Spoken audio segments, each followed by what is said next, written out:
Good morning. आज का हमारा टॉपिक है, हमने मारवाड़ के राठौड़ों के बारे में पढ़ा था।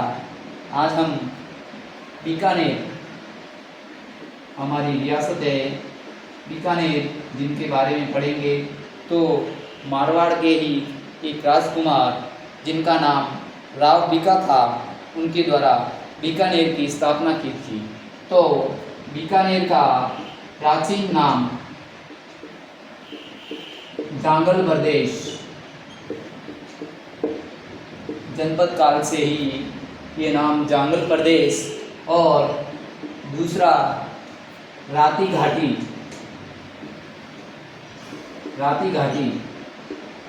यहाँ बजरी और लाल मिट्टी की अधिकता के कारण इस क्षेत्र को राती घाटी भी कहा जाता है। और यहाँ के राजा जांगलधर बादशाह की उपाधि धारण करते थे।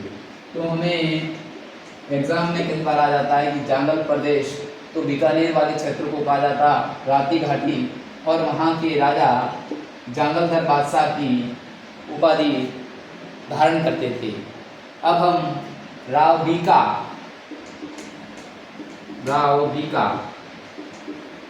जो कहा जाता है कि 1465 में जोधपुर में राव जोधा द्वारा किसी विशेष प्रयोजन से एक सभा का आयोजन करवाया जाता है, और उस सभा के दौरान कहते हैं कि ये अपने चाचा कांदल और मामा नोपाजी सांखला उस सभा में आपस में ही बीच में ये बातें कर रहे थे। तो राव जोधा कहते हैं कि राव जोधा ने इन पर व्यंग्य किया और कहा कि ऐसा लगता है कि आज ही चाचा और भतीजा कोई गढ़ का निर्माण कर रहे हैं। तो ऐसा कहा जाता है कि ये यहाँ से नाराज होकर राव बीका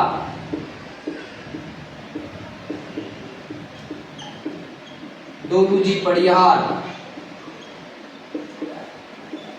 नोपाजी सांखला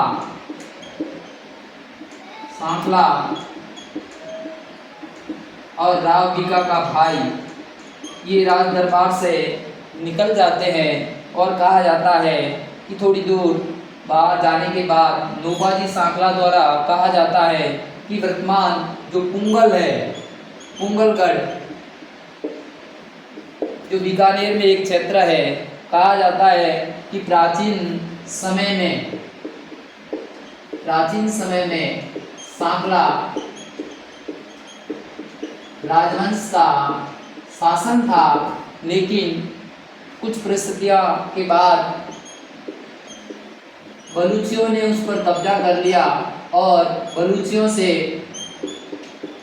भाटियों ने ले लिया। वर्तमान में इस क्षेत्र पर सैखा भाटी शासन कर रहा है। तो सर्वप्रथम कहा जाता है कि पुंगल पर अधिकार करने का प्रयास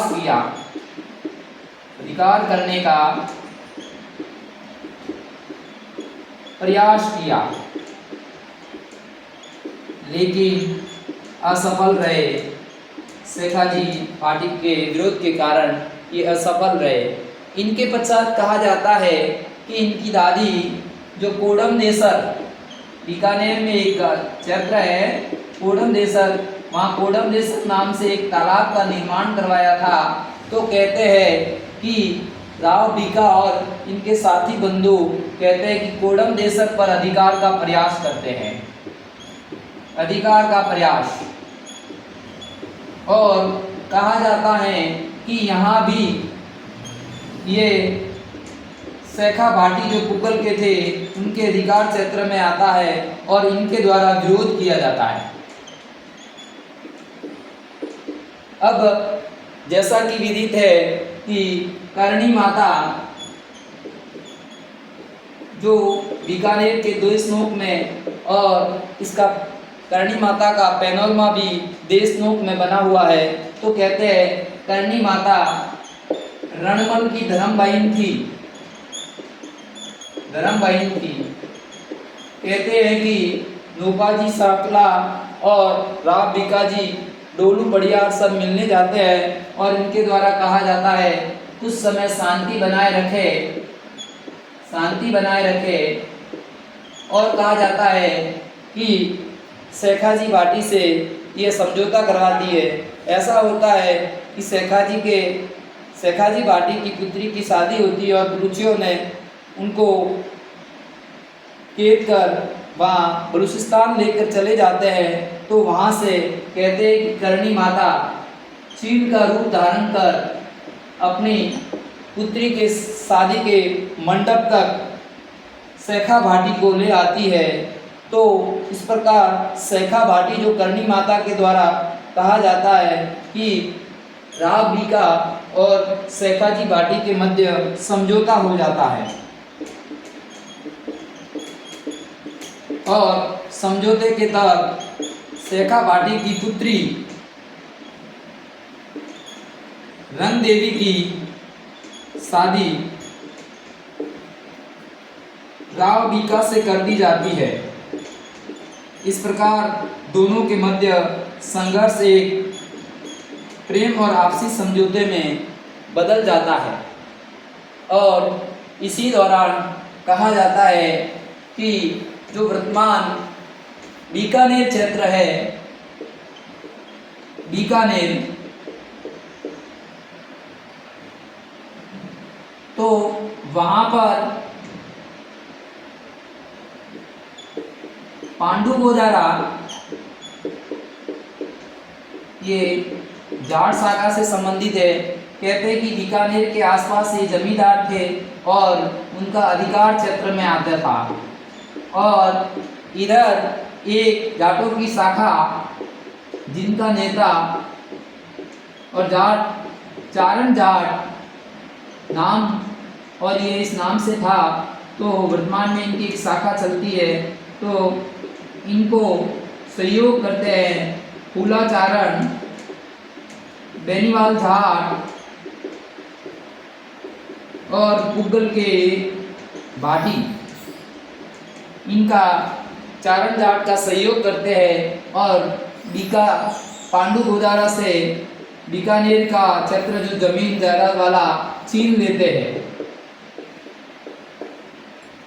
उस समय की परिस्थिति के नजर रखते हुए पांडु गोदारा राव बीका के पास जाते हैं और अपनी व्यथा सुनाते हैं और सहयोग की अपेक्षा करते हैं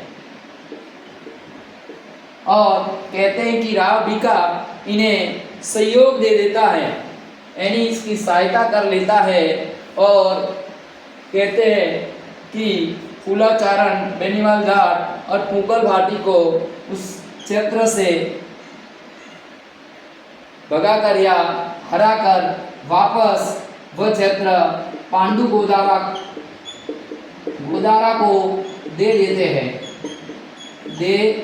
देते हैं। कहा जाता है कि पांडु गोदारा कहते हैं कि अपनी इज्जत और मूंछों के सवाल के हिसाब से कब्जा करना चाहता था, कर दिया।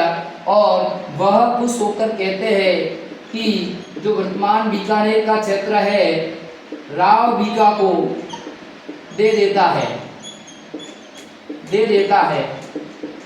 राव बीका पांडु गोदारा पर खुश होता है और 1488 ईस्वी में और विक्रम संवत 1545 वैशाख शुक्ला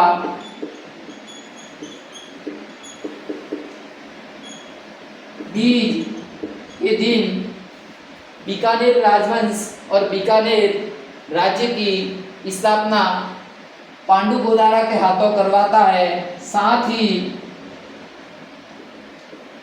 अपना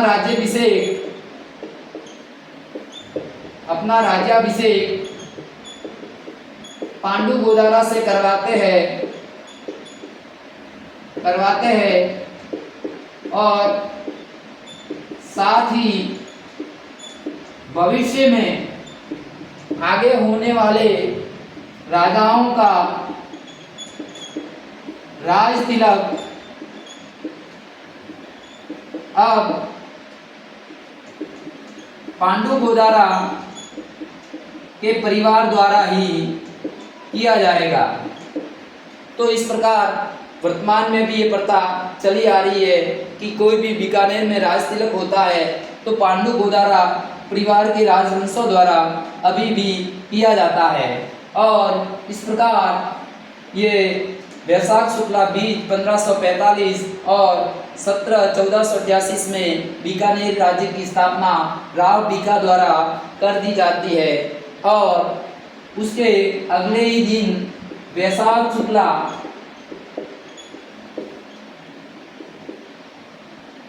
तृतीया को बीकानेर स्थापना दिवस के रूप में बीकानेर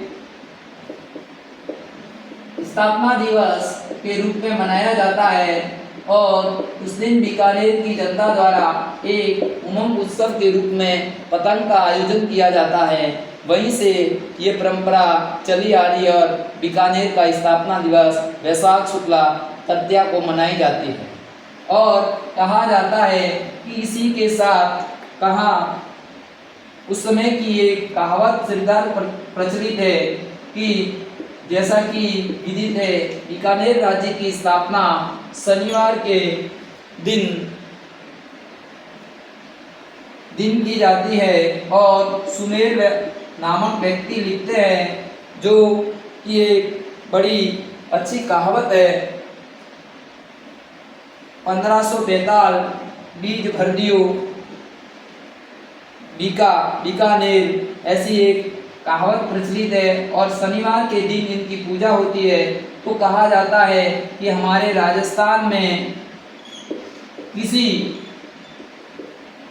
घर की नींव शनिवार के दिन यदि इसकी शुरुआत कर दी जाए तो वह शुभ माना जाता है और साथ ही किसी व्यापार या कोई अच्छा कार्य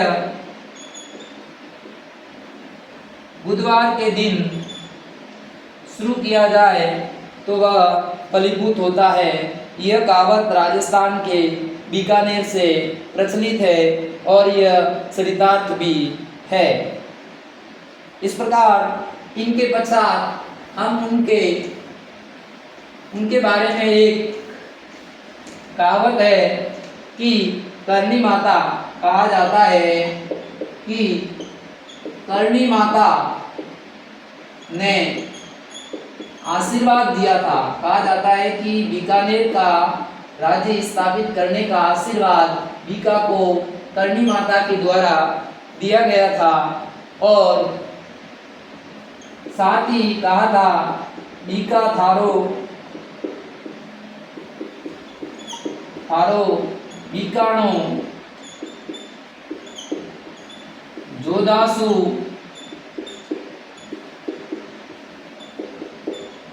सवायो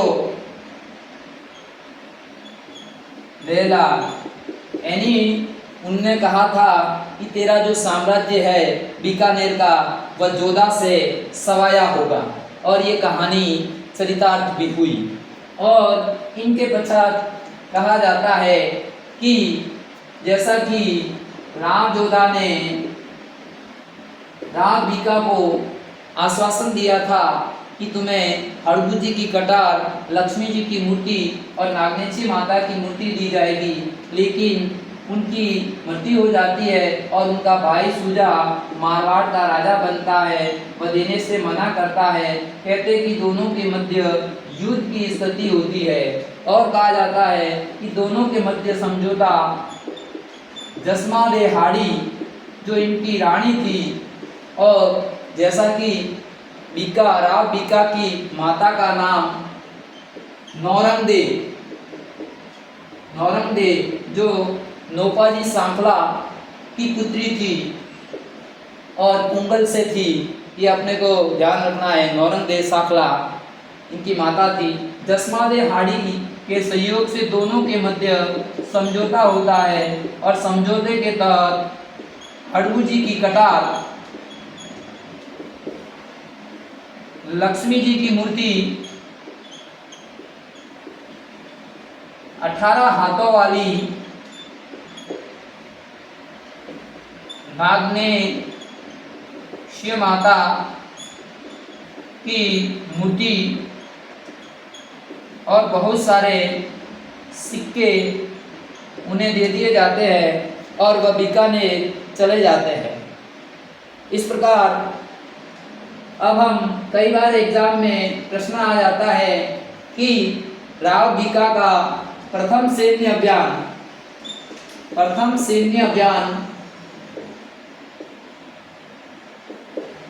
अभियान बीकानेर के गंगानगर हनुमानगढ़ के आसपास जो प्राचीन योद्धे वहां पर जोया राजपूतों का क्षेत्र था, तो प्रथम अभियान में जोया राजपूतों को साथ हुआ था और उसमें विजय होता है। कहते हैं कि जोया राजपूत कालांतर में धीरे धीरे ये इस्लाम में कन्वर्ट हो गए। इसके पश्चात एक और कई बार एग्जाम में आया हुआ है अंतिम अभियान राव बीका का, तो वर्तमान रेवाड़ी जो हरियाणा में है वहां पर किया था और विजय प्राप्त की थी। अब जैसा कि विदित है कि इनके द्वारा निर्माण कार्य के रूप में तो सबसे पहले कोडम देसर, वर्तमान में ये बीकानेर में है, कहा जाता है हमारे मोदी जी अभी यहाँ आके गए और कई नेता लोग भी यहाँ आते हैं। यहाँ एक प्रसिद्ध भैरू जी का मंदिर है। उस मंदिर का निर्माण राव बीका ने करवाया था। तो हमें याद रखना है कि कोडम देसर में भैरू जी के मंदिर का निर्माण राव बीका ने करवाया। और जैसा कि विदित है कि जो नागनेशी माता की मूर्ति जो जोधपुर से लेके आए, तो बीकानेर में